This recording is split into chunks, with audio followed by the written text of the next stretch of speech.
सत्य के प्रयोग अथवा आत्मकथा। लेखक मोहनदास करमचंद गांधी। दूसरा भाग। विषय प्रिटोरिया जाते हुए। मैं डरबन में रहने वाले ईसाई हिंदुस्तानियों के संपर्क में भी तुरंत आ गया। वहाँ की अदालत के दुभाषिया मिस्टर पॉल रोमन कैथोलिक थे। उनसे परिचय किया और प्रोटेस्टेंट मिशन के शिक्षक मिस्टर सुबान गॉडफ्रे से भी परिचित हुआ। इन्हीं के पुत्र जेम्स गॉडफ्रे यहाँ दक्षिण अफ्रीका के भारतीय प्रतिनिधि मंडल में पिछले साल आए थे। इन्हीं दिनों पारसी रुस्तम जी से परिचय हुआ और तभी आदम जी मियाँ खान के साथ जान पहचान हुई। ये सब भाई अभी तक काम के सिवा एक दूसरे से मिलते न थे, लेकिन जैसा कि हम आगे चलकर देखेंगे, बाद में ये एक दूसरे के काफ़ी नज़दीक आए। मैं इस प्रकार जान पहचान कर रहा था कि इतने में फर्म के वकील की तरफ से पत्र मिला कि मुकदमे की तैयारी की जानी चाहिए और खुद अब्दुल्ला सेठ को प्रिटोरिया जाना चाहिए अथवा किसी को वहां भेजना चाहिए। अब्दुल्ला सेठ ने वह पत्र मुझे पढ़ने को दिया और पूछा, आप प्रिटोरिया जाएंगे? मैंने कहा, मुझे मामला समझाइए, तभी कुछ कह सकूंगा। अभी तो मैं नहीं जानता कि मुझे वहाँ क्या करना होगा। उन्होंने अपने मुनीमों से कहा कि वे मुझे मामला समझा दे। मैंने देखा कि मुझे खकारे से शुरू करना होगा। जब मैं जंजीबार में उतरा था तो वहाँ की अदालत का काम देखने गया था। एक पारसी वकील किसी गवाह के बयान ले रहे थे और जमानामे के सवाल पूछ रहे थे। मैं तो जमानामे में कुछ समझता ही न था।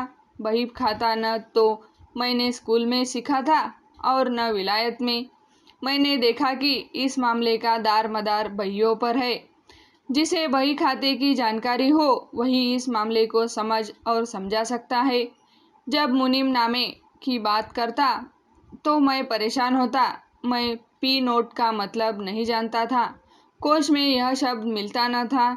जब मैंने मुनीम के सामने अपना अज्ञान प्रकट किया, जब उससे पता चला कि पी नोट का मतलब प्रॉमिसरी नोट है, मैंने बही खाते की पुस्तक खरीदी और पढ़ डाली। कुछ आत्मविश्वास उत्पन्न हुआ। मामला समझ में आया।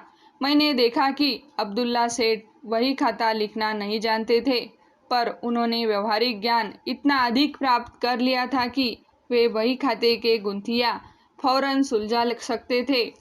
मैंने उनसे कहा, मैं प्रिटोरिया जाने को तैयार हूँ। सेठ ने पूछा, आप कहाँ उतरेंगे? मैंने जवाब दिया, जहाँ आप कहे। मैं तो अपने वकील को लिखूंगा, वे आपके लिए ठहरने का प्रबंध करेंगे।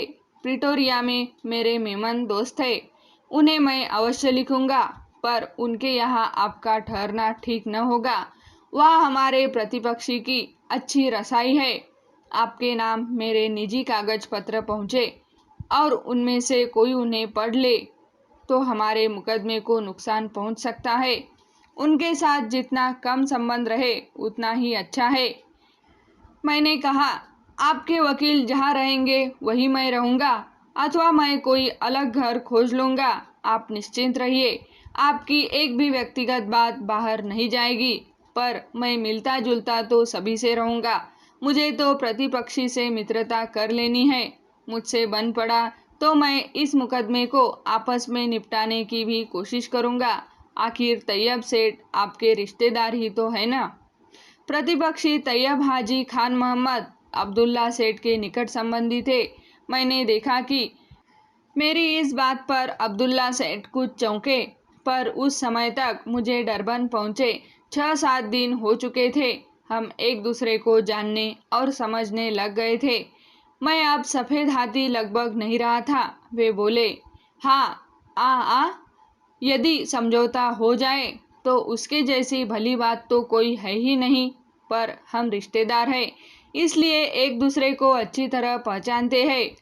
तैयब सेठ जल्दी मानने वाले नहीं हैं। हम भोलापन दिखाए तो वे हमारे पेट की बात निकलवा ले और फिर हमको फंसा ले। इसलिए आप जो कुछ करे सो होशियार रहकर कीजिए। मैं 7वें या 8वें दिन डरबन से रवाना हुआ। मेरे लिए पहले दर्जे का टिकट कटाया गया।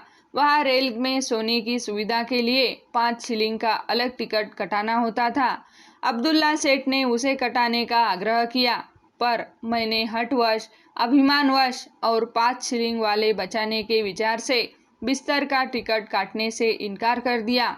अब्दुल्ला सेठ ने मुझे चेताया, देखिए यह देश दूसरा है, हिंदुस्तान नहीं है। खुदा की मेहरबानी है, आप पैसे की कंजूसी न कीजिए, आवश्यक सुविधा प्राप्त कर लीजिए। मैंने उन्हें धन्यवाद दिया और निश्चिंत रहने को कहा। ट्रेन लगभग 9 बजे नेटाल की राजधानी मेरिन्सबर्ग पहुंची। वहां बिस्तर दिया जाता था। रेलवे के किसी नौकर ने आकर पूछा, आपको बिस्तर की ज़रूरत है? मैंने कहा, मेरे पास अपना बिस्तर है। वह चला गया। इस बीच एक यात्री आया। उसने मेरी तरफ देखा। मुझे भिन्न वर्ण का पाकर वह परेशान हुआ। बाहर निकला और 1-2 अफसरों को लेकर आया। किसी ने मुझे कुछ न कहा। आखिर एक अफसर आया। उसने कहा, इधर आओ, तुम्हें आखिरी डिब्बे में जाना है। मैंने कहा, मेरे पास पहले दर्जे का टिकट है। उसने जवाब दिया, इसकी कोई बात नहीं, मैं तुमसे कहता हूँ कि तुम्हें आखिरी डिब्बे में जाना है। मैं कहता हूँ कि मुझे इस डिब्बे में डरबन से बैठाया गया है और इसी में जाने का इरादा रखता हूँ। अफसर ने कहा, यह नहीं हो सकता, तुम्हें उतरना पड़ेगा और न उतरे तो सिपाही उतारेगा। मैंने कहा, तो फिर सिपाही भले उतारे, मैं खुद तो नहीं उतरूंगा। सिपाही आया। उसने मेरा हाथ पकड़ा और मुझे धक्का देकर नीचे उतारा। मेरा सामान उतार लिया। मैंने दूसरे डिब्बे में जाने से इनकार कर दिया। ट्रेन चल दी। मैं वेटिंग रूम में बैठ गया। अपना हैंडबैग साथ में रखा। बाकी सामान को हाथ न लगाया। रेलवे वालों ने उसे कहीं रख दिया। सर्दी का मौसम था। दक्षिण अफ्रीका की सर्दी ऊंचाई वाले प्रदेशों में बहुत तेज होती थी। मेरिन्सबर्ग इसी प्रदेश में था। इससे ठंड खूब लगी। मेरा ओवरकोट मेरे सामान में था, पर सामान मांगने की हिम्मत न हुई। फिर अपमान हो तो? ठंड से मैं कांपता रहा। कमरे में दिया न था। आधी रात के करीब एक यात्री आया। जान पड़ा कि वह कुछ बात करना चाहता है, पर मैं बात करने की मनस्थिति में न था। मैंने अपने धर्म का विचार किया। या तो मुझे अपने अधिकारों के लिए लड़ना चाहिए या लौट जाना चाहिए, नहीं तो जो अपमान हो उन्हें सहकर प्रिटोरिया पहुंचना चाहिए और मुकदमा खत्म करके देश लौट जाना चाहिए। मुकदमा अधूरा छोड़कर भागना तो नामर्दी होगी। मुझे जो कष्ट सहना पड़ा सो तो ऊपरी कष्ट है। वह गहराई तक बैठे हुए महारोग का लक्षण है। यह महारोग है रंगद्वेष। यदि मुझमें इस गहरे रोग को मिटाने की शक्ति हो तो उस शक्ति का उपयोग मुझे करना चाहिए। ऐसा करते हुए स्वयं जो कष्ट सहने पड़े सो सब सहने चाहिए और उनका विरोध रंग द्वेष को मिटाने की दृष्टि से ही करना चाहिए। यह निश्चय करके मैंने दूसरी ट्रेन में जैसे भी हो आगे ही जाने का फैसला किया। सवेरे ही सवेरे मैंने जनरल मैनेजर को शिकायत का लंबा तार भेजा। दादा अब्दुल्ला को भी खबर भेजी। अब्दुल्ला सेठ तुरंत जनरल मैनेजर से मिले। जनरल मैनेजर ने अपने आदमियों के व्यवहार का बचाव किया, पर बतलाया कि मुझे बिना किसी रुकावट के मेरे स्थान तक पहुंचाने के लिए स्टेशन मास्टर को कह दिया गया है। अब्दुल्ला सेठ ने मेरिन्सबर्ग के हिंदू व्यापारियों को भी मुझसे मिलने और मेरी सुख सुविधा का ख्याल रखने का तार भेजा और दूसरे स्टेशनों पर भी इसी आशय के तार रवाना किए। इससे व्यापारी मुझे मिलने स्टेशन पर आए। उन्होंने अपने ऊपर पड़ने वाले कष्टों की कहानी मुझे सुनाई और मुझसे कहा कि आप पर जो बीती है उसमें आश्चर्य की कोई बात नहीं है।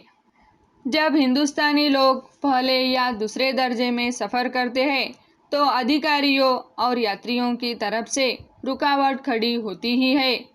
दिन ऐसी ही बातें सुनने में बीता। रात पड़ी, ट्रेन आई। मेरे लिए जगह तैयार ही थी।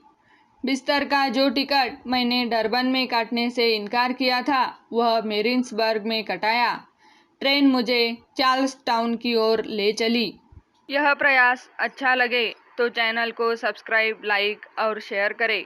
धन्यवाद।